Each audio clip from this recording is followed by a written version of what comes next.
Good afternoon, and welcome to our program, the National Advisory Council on Aging's Priority Concepts and Current Funding Opportunities, AD and ADRD Behavioral, Social, Clinical, and Neuroscience Research, developed by the Gerontological Society of America. Next slide. We have a few housekeeping items to go through, but first, please introduce yourself in the chat. We'd love to know who's here. We will also use the chat box throughout the presentations, so please comment or ask questions. You can also flag any technical issues that you're having, and we'll help resolve them. Our program is being recorded today and will be archived on the GSA website. We ask you to keep your video off and audio on mute until it's time for discussions. A question and answer session will immediately follow the live presentations. Next slide. I'm Jim Powers. Today's program was developed by a GSA work group, and we're pleased to bring you this important program. I'm from Vanderbilt. Daniel Gann is from Simon Fraser University. Sam Lee is from the University of Tennessee Health Science Center. Meredith Troutman Jordan is from the University of North Carolina. And Pan Torres is from the University of Oklahoma. We would also like to acknowledge the very wonderful help of Judy Liu, who is GSA staff and Vice President for Professional Resources and Publications. Next slide. The GSA and the National Institute on Aging, Division of Behavioral and Social Research, Division of Neuroscience, and Division of Geriatrics and Clinical Gerontology are collaborating with GSA on a webinar focused on recent National Advisory Council on Aging priority research concepts, published funding opportunities, and applications to NIA. NACA meets 3 times a year to consider applications for research and training and to recommend funding for promising applications. Focused on the NIA's Alzheimer's disease and related dementias, behavioral, social, clinical, and neuroscience research, this webinar is designed to give new investigators maximal lead time to contemplate, pull teams together, align research ideas, plan projects, and build successful applications. NIA program officials will give brief presentations, followed by opportunities for questions and answers. Today's panel consists of Jonathan King and Alana Fazio from the Division of Behavioral and Social Research. These two particularly have been very helpful in coordinating this panel for today. We also have Molly Wagster and Mac Miroslav from the Division of Neuroscience. We have Marcel Salive from the Division of Geriatrics and Clinical Gerontology. Our chair today is Ann Newman. She is the Department Chair of Epidemiology and the Director for the Center on Aging and Population Health, as well as the Clinical Director of the Aging Institute of the UPMC and the University of Pittsburgh. She's also a previous NACA member and a GSA representative to that body. Without further delay, I'll hand the microphone to Dr. Newman.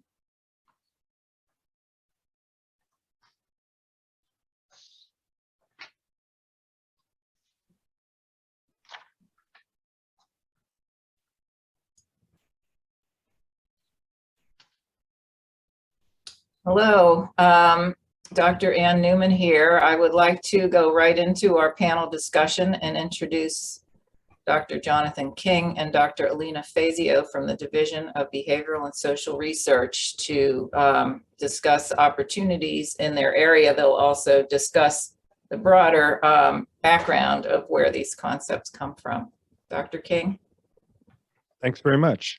So I'm going to be giving the slides today, but then Elena and I are both going to be answering questions as they come up in the question and answer. So next slide. So we come from the Division of Behavioral and Social Research, and I'm going to read this next sentence because it's important. We are the ones who are supporting social, psychological, economic, and behavioral research on the processes of aging, and here for today, especially AD/ADRD at the individual and population levels. So that's a lot of territory, and the graphic on the right here actually sort of paints a picture of the areas we support, ranging from health disparities all the way up through early psychological changes accompanying Alzheimer's disease, through dementia care, and so forth. Next. But we have some overall cross-cutting themes that we would like people to keep in mind. And the first is the understanding and addressing of health disparities, which are particularly notable, of course, in Alzheimer's disease and related dementias, but are frankly also an emphasis of ours in all of our work. The second piece is that our division is very interested in the life course perspective in aging processes. Nobody arrives at age 65 without having gotten there through an aging process in a life course that in many cases actually holds as many risk and protective factors as does later life itself. And the third thing is that we're very interested in biobehavioral and biosocial integration. Next. So having said that, and we really know that people are very interested in funding opportunities, we have two new ones, and how new? Literally released yesterday, okay? So the first is RFAAG 23005, Health Equity and the Cost of Novel Treatments. I think I can think of one for Alzheimer's disease and related dementias. Priscilla Novak from our division is the scientific contact for this, and the letters are intended and the applications are due over the summer. The second is actually an RFA that I helped to create, RFAAG 23007, Screening for Cognitive Impairment, Decision Making. That's a cooperative agreement. We can talk about it if you're interested later. And again, those are things that are due over the summer.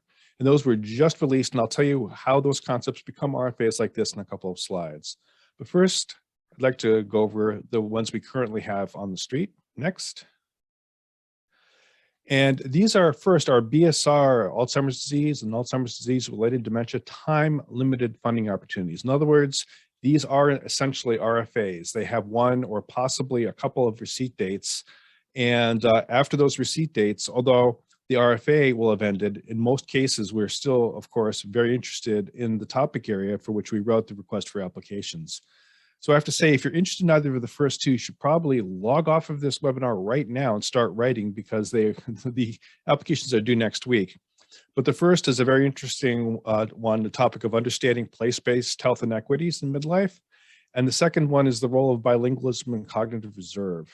And again, the applications are due next week, but it's okay. If you didn't apply to these, you'll definitely have a chance to show us your interesting work in these areas even after the RFA. Two that you may have a better chance to apply for if this is your passion. The first is health equity and the cost of novel treatments. This, again, was the one that was released yesterday.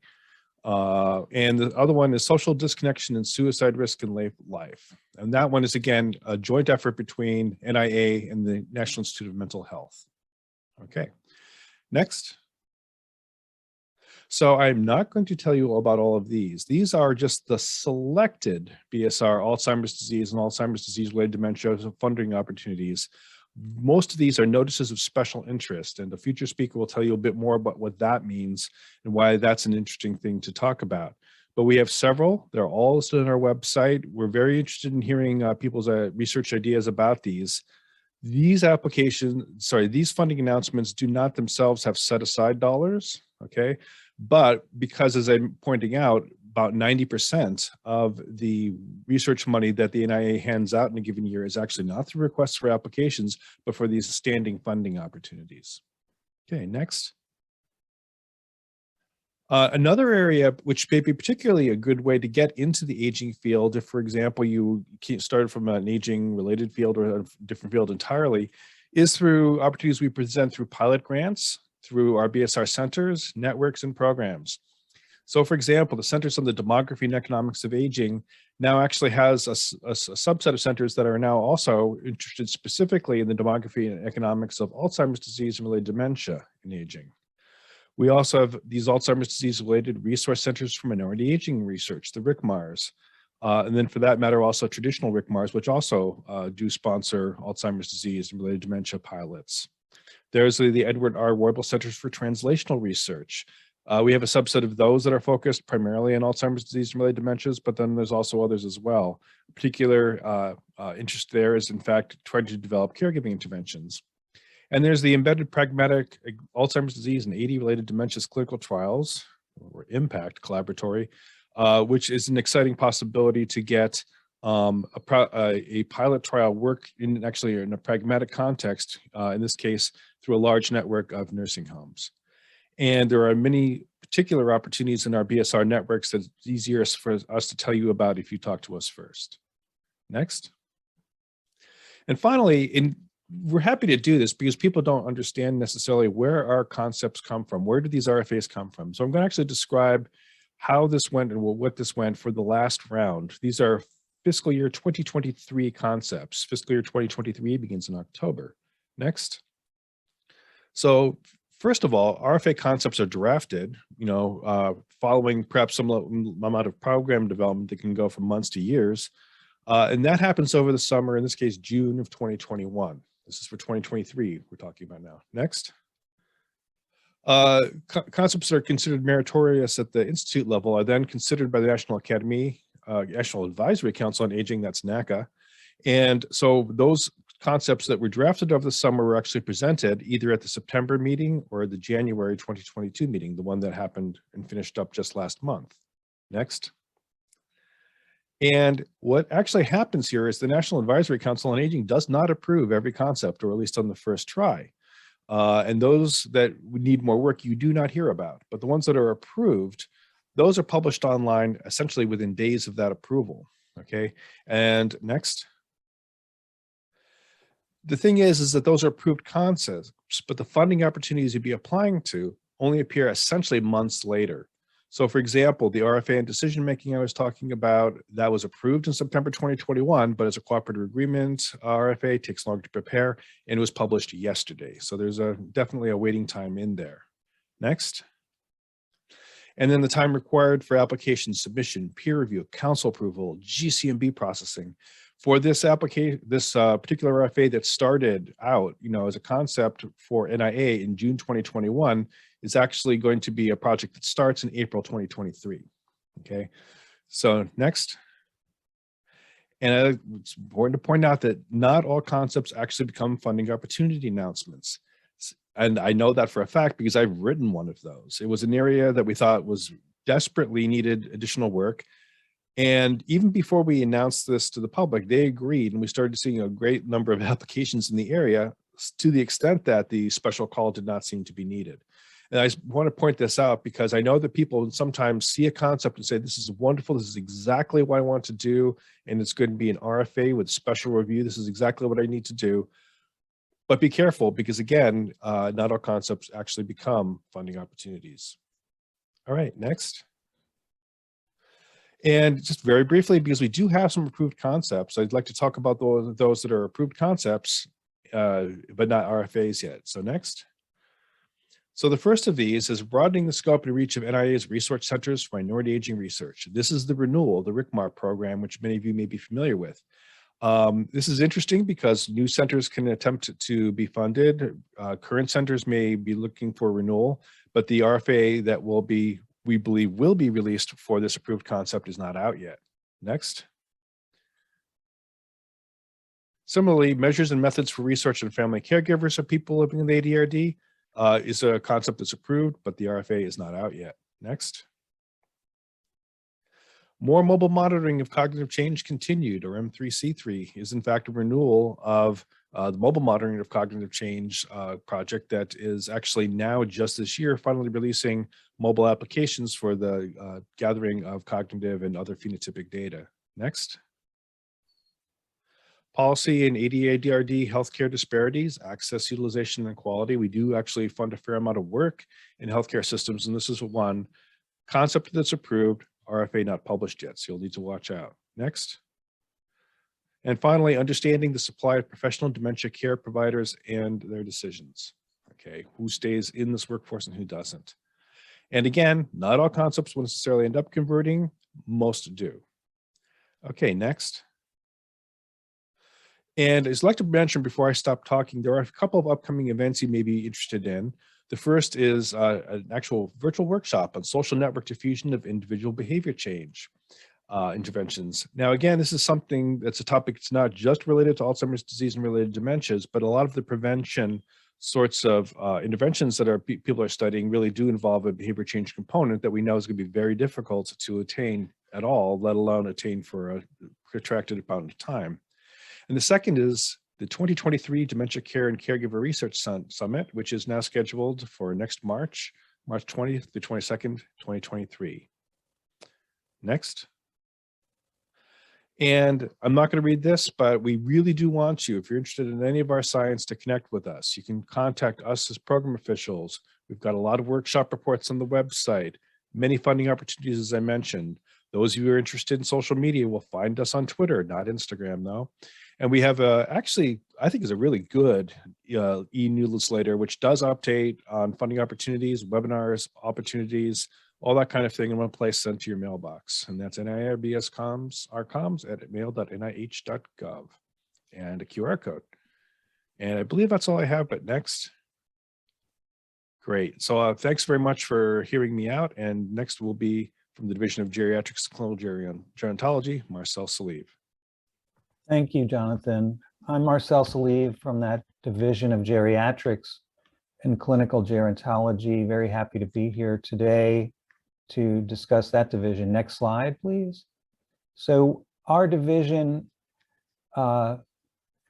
supports clinical and translational research on health and disease in the aged, and research covering aging over the human lifespan, including its relationship to health outcomes. And these are the foci of our work. And so a lot of this relates to the disciplines of geriatrics and clinical gerontology, health and independence, functional abilities, multiple chronic conditions are key topics that I want to, talk about today. In particular, our relationship to the Alzheimer's work is in these areas, and that is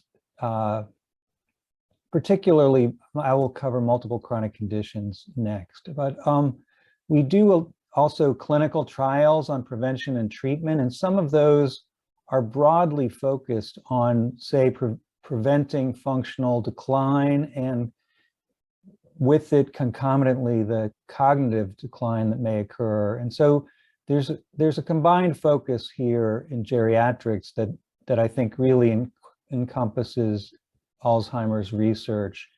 So next slide, please.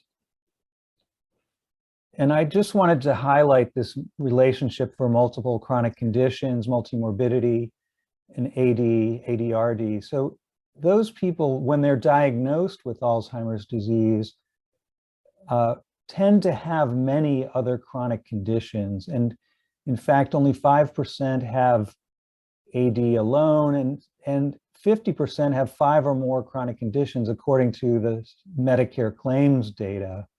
And we all understand that in spite of that, AD is underdiagnosed in primary care. When it does appear and decline, that it's clinically dominant and it may overshadow managing these other health problems. So there's a big focus in our division on how to, study the relationship of these conditions, the management of these conditions that co-occur with Alzheimer's disease. Some guidelines suggest changing your management of conditions like hypertension, diabetes may change the priority in a case of a person where they have severe dementia. So some disease guidelines recognize that, but most of them actually just address it by omission. And so we need more research in this area that we have been focused on. Next slide. So I want to just highlight some relevant funding announcements. I think Jonathan gave a great intro on this. And I will just highlight some. There's definitely others, but this gives you a good flavor. And this first one is actually cross-cutting across all the NIA, but it's an R03 of small research grant program for the next generation of researchers in AD. And we participate in this, as do all the divisions, to bring people in. And this has not got any discipline limits, as far as I know. It's for practically anybody, if that's their focus. It's akin to the GEMSTAR program, which I will discuss, but that is focused on clinicians. And the BSN as well is a career development K-76 that's focused on developing the next generation of aging researchers. And I'll spend some time on that.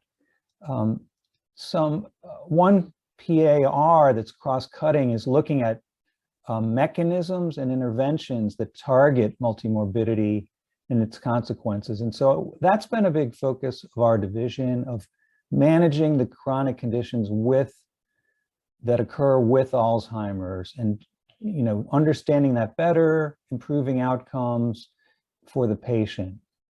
These larger pragmatic trials that are listed here are open now for application to study that or other relevant topics. And I list a couple expired FOAs just to give you the sense that we have had, past concepts that went through council that are now out and going on things like managing hypertension to prevent cognitive decline.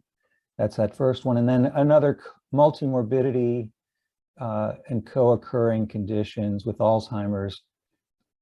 Finally, we did have this recent concept I've just listed here, and you can look at it online, but about optimizing, personalizing the diagnostic tests for AD, ADRD in older adults with multiple chronic conditions.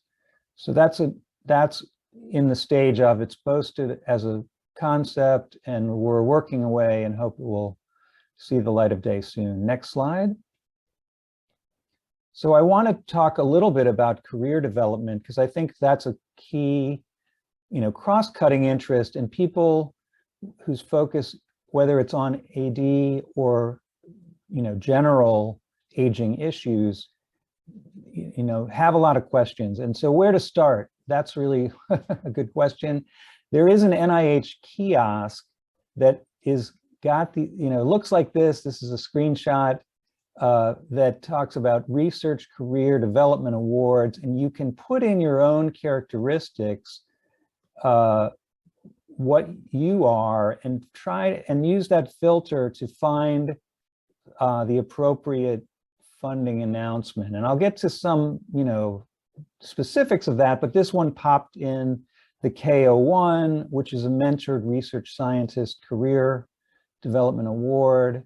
And you can see that it's got a link to the funding opportunities now, the details of it, some frequently asked questions. So this is really a great place to start on that NIH website, the kiosk.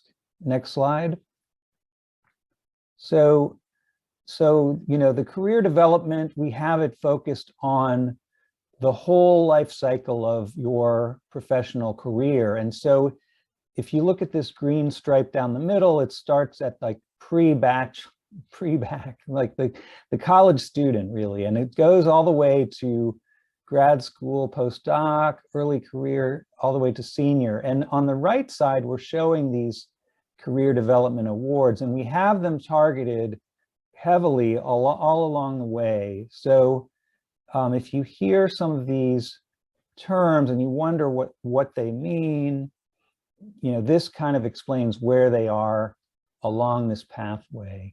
And so in the early career, we have these K01, as I said, and kind of in the postdoc to early career, mentored clinicians, K08, mentored patient-oriented, K23, and then the BSN, which I want to get to. But that's on the right side, the career development. On the left side is sort of the research grants, and so those are still there as well. And this yellow bar that's on the left side is sort of a hybrid, the GEMSTAR R03. And so I'll try to give you some specifics on that, and then the BSN. So next slide. So the GEMSTAR is early medical surgical specialists. transition to aging research. So we're trying to bring in the specialties into aging research, but it does include geriatricians, in case you're wondering. So we are not, they're in aging research already, but we are bringing them farther along. It's kind of a pre-K award for junior faculty starting up their career, because a lot of that clinical training didn't have research training very much. And so they need this kind of jump start. It's an RO3, which is a research mechanism. We've got it at that level 100K per year for 2 years, and a supportive environment with some separate but related development plan for the candidate. We also offer with this regular scholar conferences to bring people together and kind of cross-fertilize. And this is offered every year as an RFA with dedicated money. So that recent RFA here is listed here. Next slide. And so the BSN is a full career development award of 3 to 5 years, K76, can be with or without a clinical trial. And the eligibility is listed here: early stage investigator status, but some prior research support, possibly like that GEMSTAR or foundation grant. The clinical backgrounds listed here, and leadership demonstration in some area of either clinical research leadership. And this one has quite a nice budget, 225K per year, and has an annual meeting, again, for cross-fertilization and national level mentorship as part of it. Next slide. So that was really quick. If you're not to that level yet, there are still other things to support you. And one is called the ClinStar, which is a transdisciplinary research coordinating center that's trying to provide a national platform for clinicians focusing on aging and bring them up to those ones I just mentioned to improve the patient-centered care across disciplines. So that's got a nice website, and it's got a lot of activities, webinars, and mentoring and consultation. Next slide. So finally, I think Jonathan gave a nice source for BSR Pilot Funds, and some of them overlap. I guess I have the Impact Collaboratory here, but we do work collaboratively on it with the division of BSR.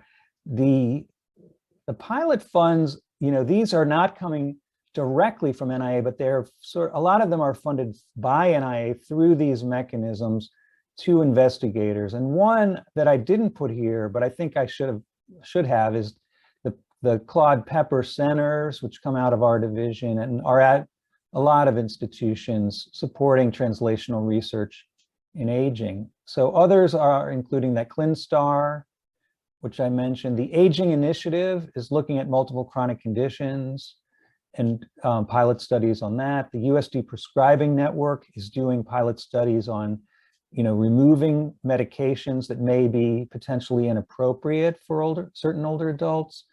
The AI Tech and Aging is another one that's just come out, but it has quite a high level of interest on artificial intelligence, technology, and aging.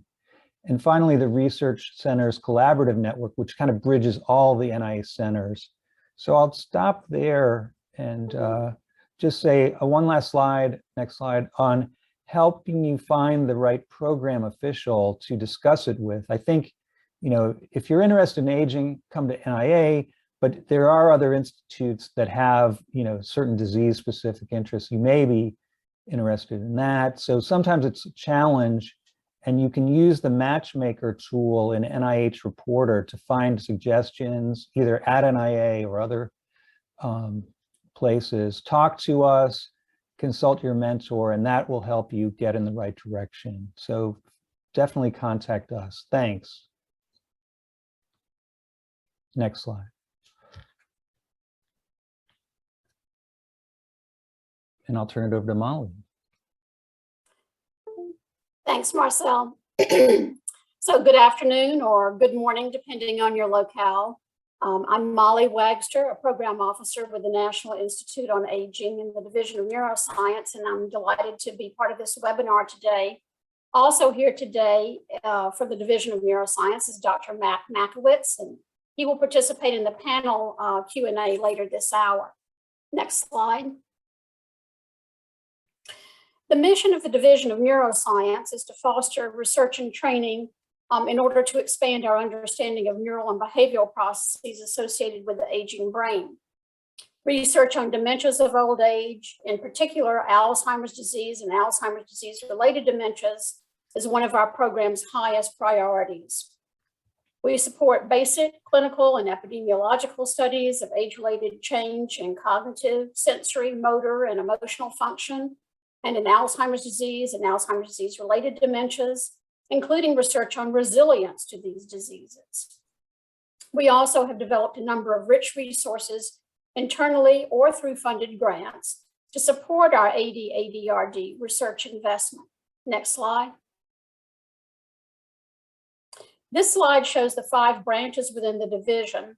The first 2 branches support a combination of aging and AD/ADRD research in a variety of topic areas across all approaches.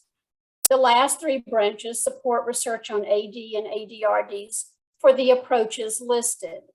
For example, the translational research branch supports research, particularly in the area of drug discovery and drug development for AD and ADRDs.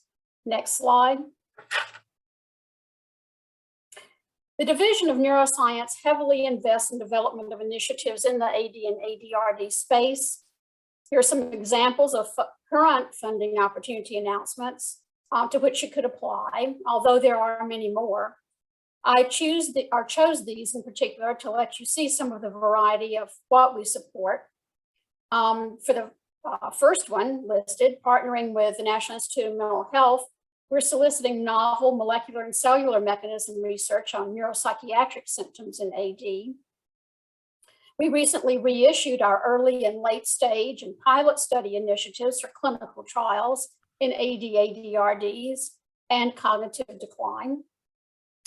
The 2 RFAs listed at the end, one on lipids in brain aging and AD/ADRD, and one on the role of bilingualism in cognitive reserve in aging and AD/ADRD, have only one receipt date, but they are currently active with receipt dates in the near future, June 14th for the lipids RFA and March 3rd, very soon, for the bilingualism RFA. Next slide. For the past several years, the NIA has supported a funding opportunity announcement that we often refer to as the omnibus program announcement for AD research. You've already seen this briefly in Dr. King's slides, but I'm going to elaborate just a little bit more. 2 program announcements were recently reissued, one for the R01 activity code and one for the R21 activity code. And they're shown here with a common title, Research on Current Topics in Alzheimer's Disease and its Related Dementias. There are multiple notices of special interest that are linked to the program announcements that designate our targeted areas of interest. You may access the table of NOCs, as we call them, through the program announcements themselves. I show here 9 of 25 attached NOCs to give you a flavor of the topics we are emphasizing, as well as the range. So from exploring in vivo synaptic function and selective cell and network vulnerability, to novel approaches to diagnosis, to research in AD epidemiology and cognitive resilience, to dementia care research, and to even exploration of sensory and motor system changes as possible biomarkers of preclinical AD. Next slide. At each National Advisory Council meeting, concepts proposed by NIA staff for possible research development are reviewed. You've heard a very nice summary of this process from Dr. King. I've chosen to illustrate here a few that were approved this fiscal year to date for our division, some in conjunction with other divisions that are focused on Alzheimer's disease. And, you know, some things are bear repeating. And so I draw your attention to the yellow highlighted text that states that while approved concepts signify NIA's interest in these specific areas, there is no guarantee that these will materialize into funding opportunity announcements. So you could view them as a preview of possible coming attractions. Next slide. I want to give you an update on the NIA budget and pay lines for this fiscal year, which is usually the topic of most interest to grantees and applicants. For fiscal year 2021, the NIA received a $300 million increase in our budget to fund ADRD research, bringing the investment in this area to $3.1 billion. The total budget for NIA for 2021 was $3.9 billion, placing us now as the third largest institute at NIH based on budget. This bar graph shows the NIA appropriations over the past decade, with NIA's budget hovering around $1 billion until 2016, when we began to receive significant increases from Congress targeting ADRD research. You'll note that I keep saying fiscal year 2021. That is because NIH has not received its budget for 2022 from Congress yet. We currently are operating under a continuing resolution. Next slide.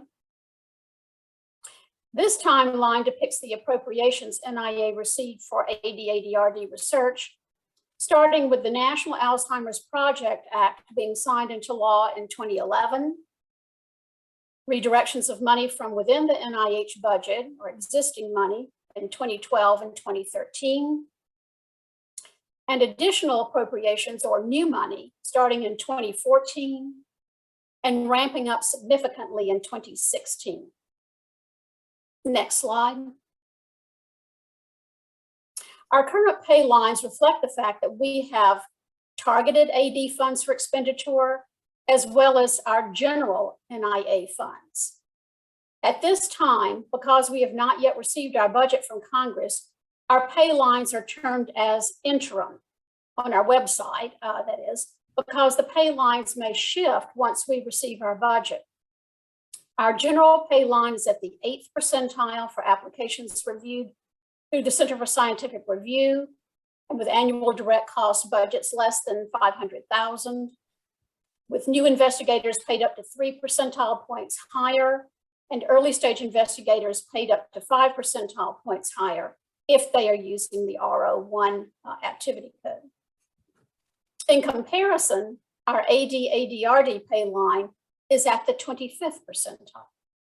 Next slide. For applications reviewed through NIA or applications for individual training fellowships, there are similar differential pay lines for applications targeting aging research, that would be the general pay line, versus applications targeting AD or ADRD research. These funding policies for fiscal year 2022 are posted on our NIA website. Next slide. I encourage you to stay informed about funding opportunities at NIH by subscribing to the NIH Guide to Grants and Contracts. I think you will find this a valuable resource about all things funding related at NIH. And then next slide. And some of this you've seen before, but I'm going to leave you again with a screen of ways to stay in touch with NIA. And I particularly encourage you to visit the first link to subscribe to the NIA blog and gain access to other important NIA news. Thank you.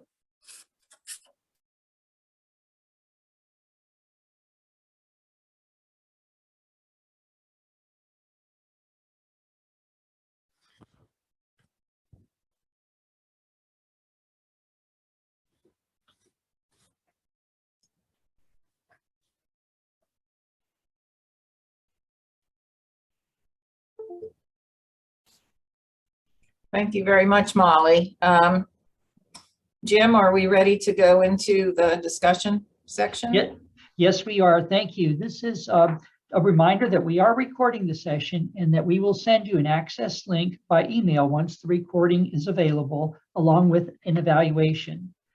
We're going to move now to our question and answer session, which I think is the highlight of this presentation. You can type and send questions using the chat box. Dr. Newman and I will do our best to facilitate as many questions as possible. So please use this time to ask your questions.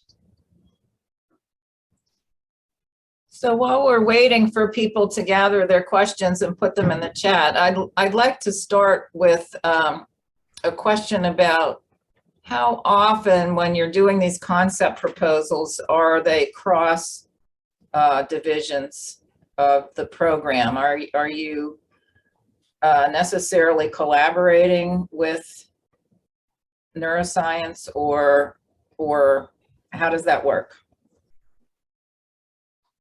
Well, I can start. I think it does work. Yes. So some of the RFAs that I mentioned, and I think when a couple places I mentioned explicitly, really, we have been collaborating with the Division of Neuroscience. And if you want to get specific, very often me and Molly are working on together on similar sorts of topics.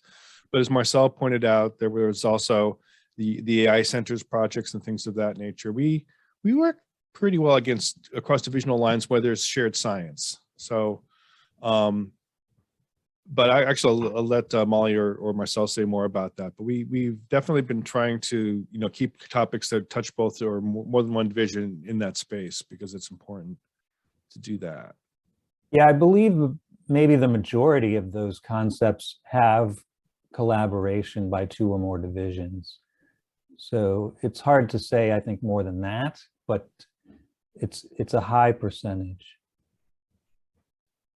Right. So specifically, the bilingualism RFA that I highlighted as being due next week, that's actually a joint project between actually the Division of Neuroscience, who's taking the lead on that one, together with us. That's one, and actually the second one that was on there, the one that was just released on decision making, is also between our 2 divisions, where actually in that case it's our division technically in the lead, but working also with Nina Silverberg from DN on those things.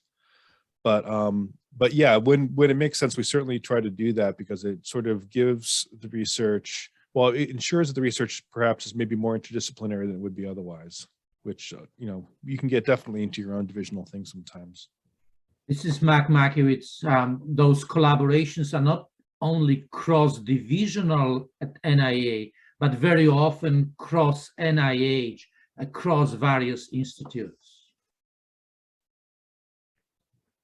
So it could be with NHLBI, is that what you mean? Or with NIDDK or Diabetes Institute? Yes, you're absolutely right. Very often we collaborate with NINDS, with Mental Health Institute, perhaps to lesser extent with NIDDK and NHLBI, but nevertheless, yes, we are collaborating across NIH.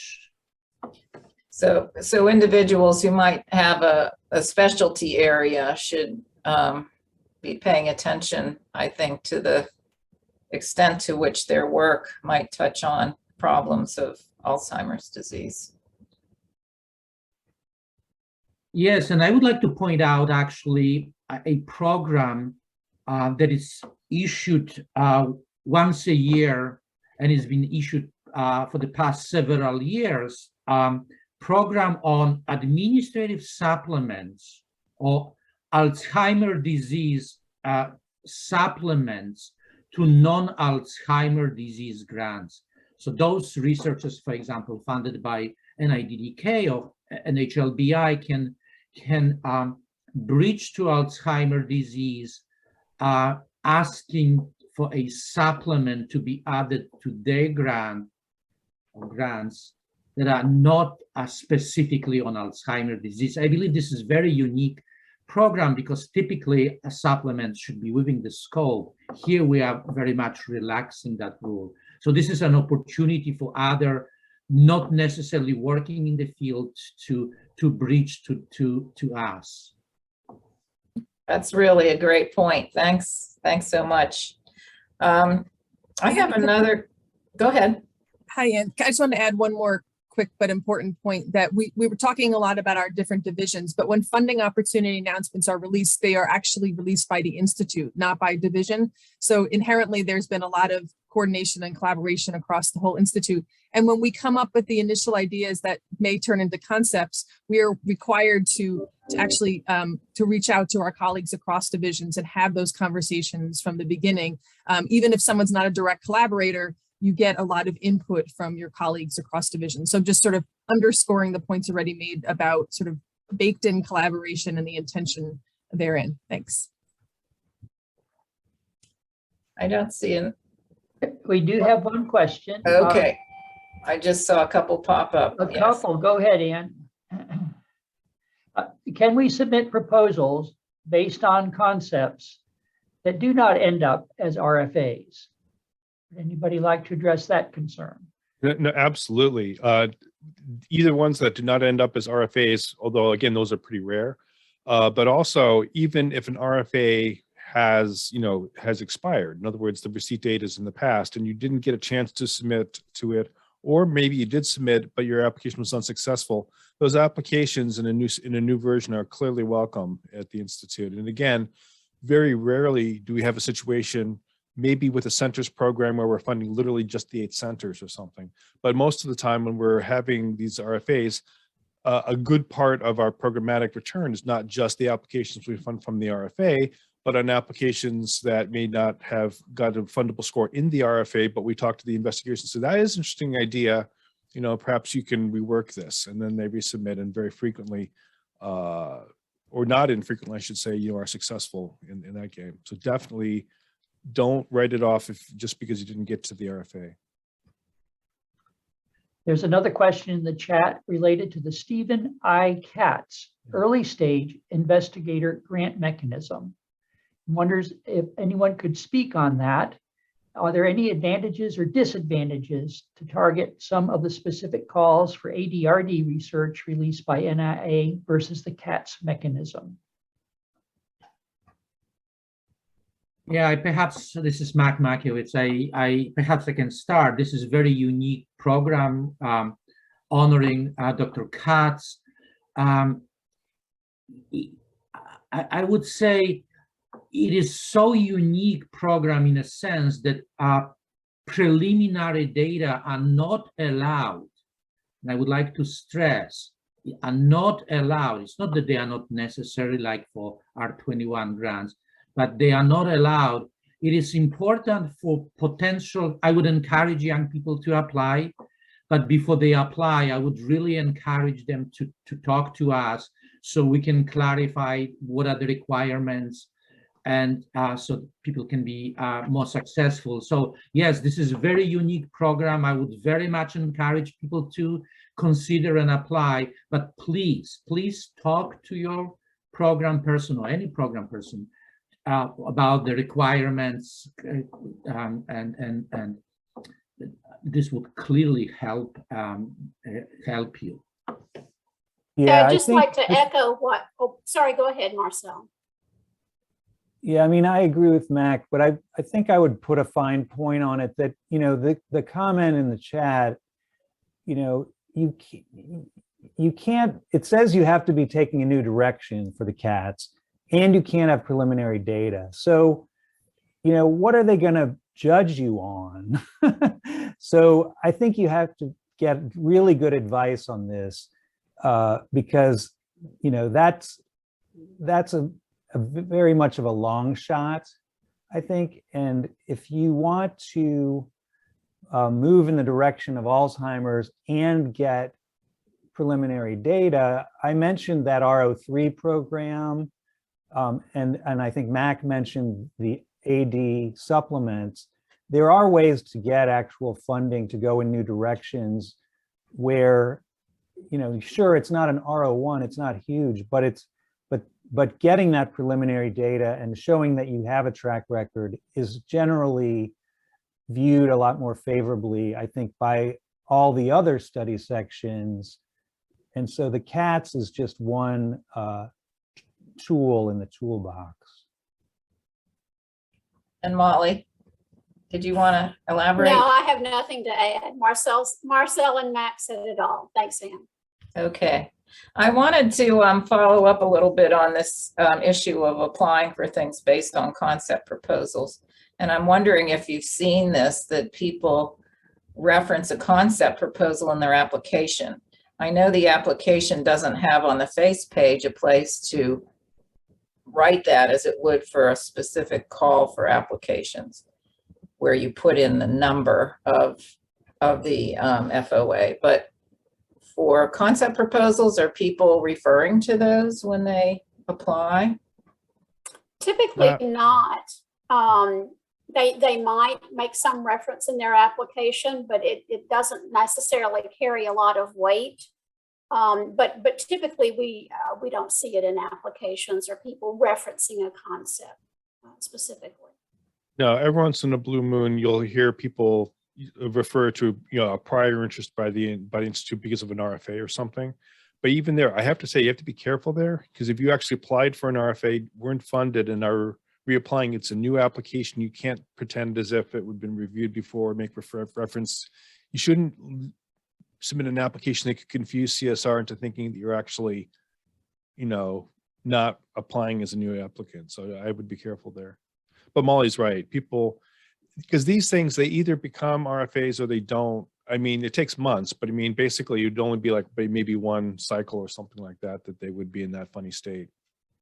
One thing I would add, Anne, that's maybe in the spirit of your question, but not a direct answer, is that many times folks will reference Alzheimer's disease and related dementia milestones in their application. So I would encourage those on our call today to take a look at our ADRD research implementation milestones. There's a database link I'll put in chat in just a moment, because that signals very clearly some of our institute's priority areas in AD. So that could be included. That's very helpful. Thank you. I didn't know about I'd just that. like to follow on that yes, that could be included. Elena makes delivers a thoughtful comment, but I also want to quickly say it is not necessary. And so please don't feel that you need to find an AD milestone that fits your research and put it in your application in order to be successful. It isn't necessary. Thanks, Molly, for that important clarification. Very helpful. There's another question that's come up for proposals submitted under a PAR with many institutes listed on it. Would a grant proposal with a focus on ADRD be subject to pay lines from the NIA? I'll take that one, I guess, because I think, this is a bit confusing. So if there, I presented one PAR there, which had a lot of institutes on it, including NIA, in my talk. And you definitely, if you're thinking about applying to such a PAR, you definitely want to talk to people at the specific institutes, because your grant has to be assigned to that institute as a primary or be assigned as a secondary. And that's very important consideration that you put into your cover letter. And so if to get considered by NIA, you want to list that you want NIA, right? And so you should talk to the NIA program officer to decide if it's a good match for NIA. And if you can't do that, but you put it anyway, that's fine. But that's unrelated to this AD question. And so there is a way that we categorize grants as being AD or not AD. And there's a blog post that I think discusses this nicely that we can put into the chat also. But not, of course, not all, as Molly showed the pay lines, not all of NIA's grants qualify as AD. You have to discuss in the aims and the abstract how your grant relates to that and really make that case. And so it's judged, it's judged that way so that it can qualify for the AD pay line or not. And, while it's done by a computer, and this blog post discusses that, there is also a committee that backs that up. And so there can be what's called the false negative, where it says it's not Alzheimer's, but it really is. So it can be fixed. It's not set in stone. But again, we can't tell you that even based on your aims. We can tell you it looks like it, but we can't guarantee it. So that's very critical information to discuss with the program officer. So you're saying essentially that it has to be funded by the NIA to meet that higher pay line. If it's funded by NHLBI, it would not. Not exactly. It can be assigned to this other institute as long as we have a secondary assignment, as he pointed out, which for an Alzheimer's disease application, we very frequently will. Yeah, so other institutes do send us applications that are above their pay line, but would be within our pay line that are about Alzheimer's disease-related dementias, and we do pay some of those depending on, and they very frequently go to this committee that Marcel pointed out, is it really about Alzheimer's disease? In some cases, it really is. And of course, there are some other collaborations that are even more formal, where, for example, with NICHD, the work on Down syndrome, because Down syndrome is so strongly linked, through the amyloidosis to basically earlier onset Alzheimer's in those people. We definitely have that we're used to seeing, because very frequently they are the lead institute on Downs. So that's how it goes. Okay, and thanks for putting that blog post in the chat, and we'll make sure that that's clear when this is archived. I think this next question is really a terrific one to try to wrap up our discussion. The question is from Daniel Gann. How do NIH division officers, program officials come up with ideas to propose for the next NACA concept? Where do you look for inspiration? Are there ways for emerging scholars to be part of the conversation? Well, I'll start, and then I have to go. Yes, there are ways for emerging scholars to be part of the conversation, particularly if we ever have the opportunity again to interact at professional meetings and in other situations. So we do value very much our interactions with investigators and emerging scholars and investigators at professional meetings and in other venues. The NIA also holds workshops often if we are interested in exploring an area, and gives us a chance to meet with experts in the area and talk and discuss, what may be some of the gap areas or opportunities for increasing research in a particular domain. So yes, we hope that you'll be part of the conversation. The only thing that we have to be a little careful about is that you can't tell us what we need to do, and then we will go out and act on it and make it a concept and hopefully turn into an RFA or some other type of funding opportunity announcement. And that's because we have to keep the playing field level for all potential applicants. And so having some kind of direct input, that means that we're acting directly on your recommendations, sort of gives you an inappropriate advantage. And so we take all information that we get from a variety of sources as we develop new concepts and areas. Thank you. Anybody else? Thank you very much. Yeah, no, that what Molly said is definitely true. We do attempt to reach out to the research community to find out which of our ideas may have, greater or lesser sort of importance or weight.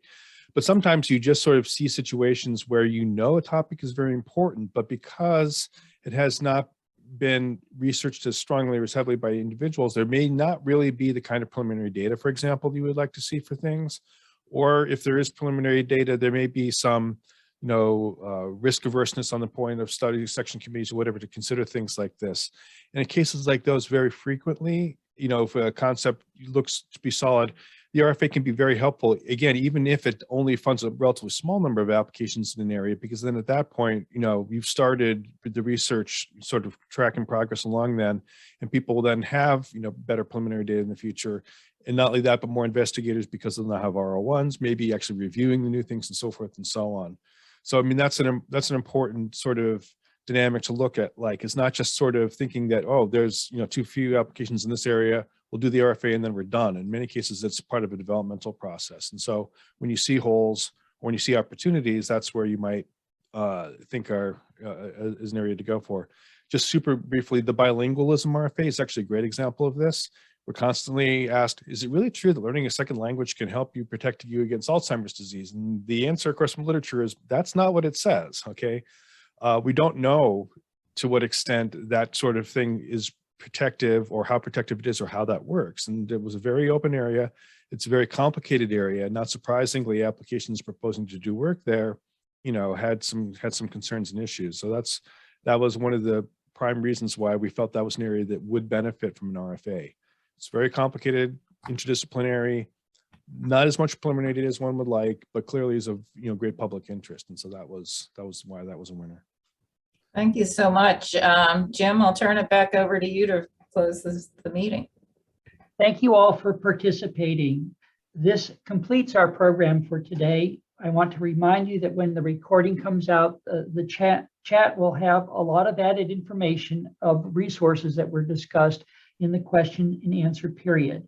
We hope that this has been a beneficial program to you, and we truly look forward to your evaluation of this program to guide future GSA planning for new webinars. Good afternoon, and thank you for your participation.